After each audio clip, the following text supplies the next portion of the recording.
大家好。今日咧，我係再講返小提琴呢一個話題先。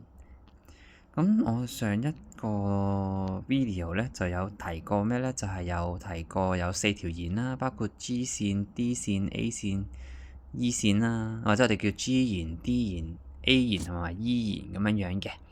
咁啊，亦都有提過就係話一啲調校嗰個音嘅高低啊，校音有分咗做上邊呢4個嘅軸啦，同埋就係講緊下邊呢一個微調啦。咁我今日再想講多少少就係個結構嘅。咁包括有啲乜嘢咧？咁喺一個小提琴上邊咧，上邊呢一塊板啦，呢一塊板咧，我哋叫做面板啦。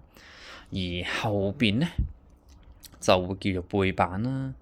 咁啊，側邊嗰啲就顧名思義就係側板咁樣樣啦。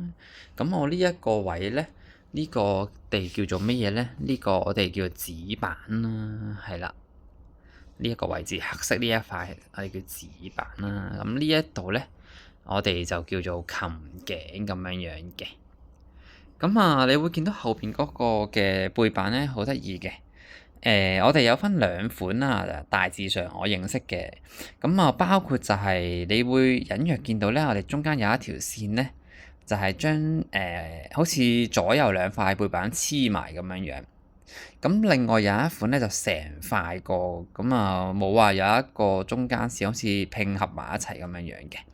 咁啊，基本上都係呢兩款嘅為主啦。咁有啲人就會話一塊個嘅聲音就會比較好啲。咁其實我又覺得唔係太明顯嘅，即係我又唔係話好分得好到好清楚呢兩個嘅分別。咁啊，下邊你會見到有個黑色嘅嘢，呢個係咩嚟嘅咧？呢嚿咧就係一個叫做肩托啊。咁啊有時我哋夾嗰個琴咧，尤其係初學咧。咁就會如果大家試過夾過個琴咧，都會知道其實背板都有啲硬嘅。咁有啲學生咧就會夾嘅時候就會覺得好痛啦。咁所以就會有一個叫做肩托嘅出現啦。